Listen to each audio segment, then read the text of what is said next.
bigyan pansin ng ating lipunan at bilang binibining Palo Alto 2025, paano ka makakatulong ukol dito?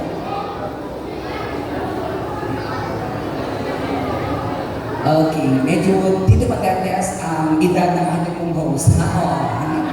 Okay, ang sagot ni Binibini 10. I personally believe that an empowered women is when you're able to rise as you raise others. I was bullied when I was in grade school. I know the fear and pain. No child should feel unsafe in spaces created for learning and growth, when it's why I stand to create safe and inclusive learning spaces where they can feel valued and respected through anti-bullying awareness. We can end this cycle, and I know in my heart I am here to fulfill that. That is Binibini 10. Thank you, Binibini 10. Next, Binibini 9. Okay, ulitin ko po. Minasa ko po ang sagot ng walang labis, walang kulang. Ulitin ko ang tanong. Sa inyong palagay, anong problema ang pangkabataan ang kinakailangang bigyan pansin ng ating lipunan? At bilang Binibini Palo Alto 2025, paano ka makakatulong ukol dito? At ang sagot po ni Binibini 9. Tatawa-tawa siya.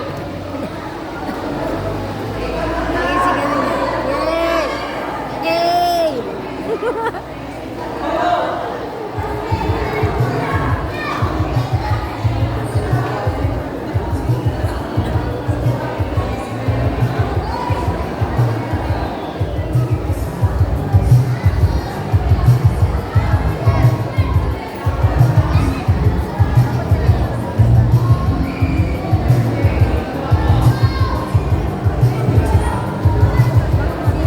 Okay, hindi ba para naman po hindi na ako magkamali.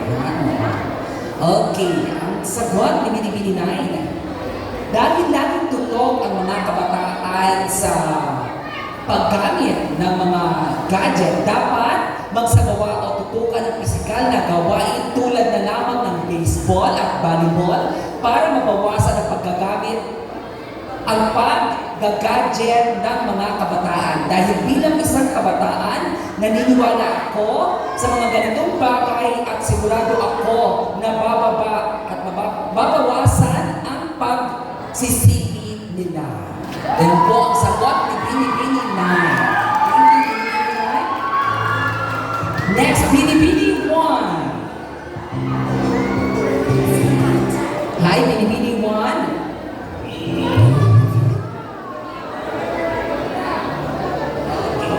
Ang tanong, sa iyong palagay, anong problema ang pangkabataan ang kinakailangan bigyang pansin ng ating lipunan? At bilang Binibining Palo Alto 2025, paano ka makakatulong ukol dito? Ang sagot po ni Binibini 1, the quality of education, because she believes that education is the foundation of a brighter future.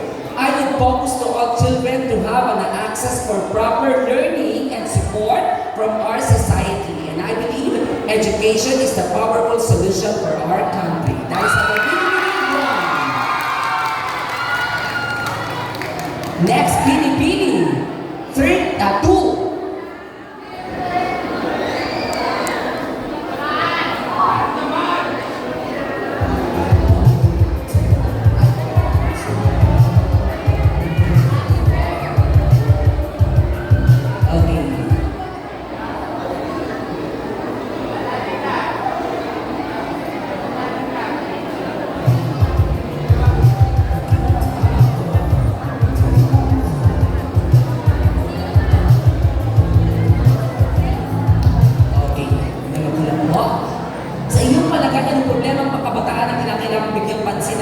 lipunan at bilang Binibini Palo Alto 2025, paano pa makakatulong ukol dito? Ang sagot po, ni Binibini 2, gagawa ako ng plataformang pang-edukasyon dahil ang edukasyon ay makakatulong sa pag-unlad ng lipunan. Ito din ay makakatulong sa mga pangarap na nais abutin ng kabataan dahil ang kabataan ay ang pag-asa ng bayan.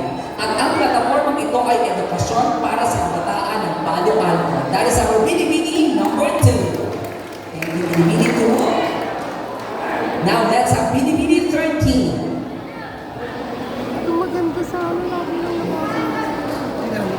Bet ko yung gown niya. Bet di siya naging best ng gown. Parang mas ano siya, mas nagdating siya.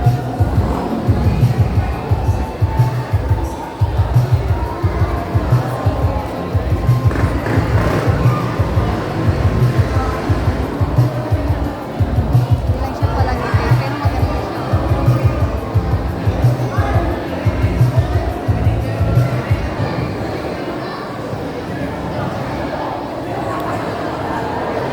Ang tanong sa inyong palagay, anong problema ang pangkabataan na kailangan bigyang pansin ng ating lipunan? At bilang Binibining Palo Alto 2025, paano ka makakatulong ukol dito? Ang sagot po ng ating pong Binibini 13, the youth are the hopes of the future. As Jose Rizal once said, I am here to advocate for activism. It is crucial that we have them reach their full potential by providing access to a quality education, skill training, mentorship, and the resources for innovation and entrepreneurship so that we can foster a generation of future leaders, innovators, and change makers. Let's work together to create a supportive ecosystem, ultimately building a brighter future for all. That's Binibini 30. And the last.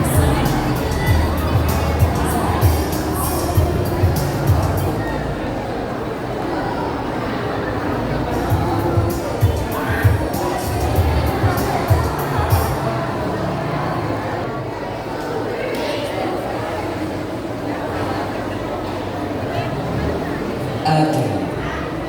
The question, sa iyong palagay, ano problema ang pangkabataan na kinakailangan bigyang pansin ng ating lipunan at bilang Binibining Palo Alto 2025, paano ka makakatulong ukol dito? And the answer of our Binibini 8, a Filipino youth will be the voice knowledge to everyone, also to the young ones to embrace and value the importance and significance of our parents to us. Because they gave us life and the lesson why we're living in this world. And my parents are the reason why I'm standing and saying this advocacy to all of you. Having a PWD parents are not easy for me. It's hard for me to face and hear such words coming from others in this world that full of judgment and shaming. Let us be educated, fair, and equal. That is our Binibini 3.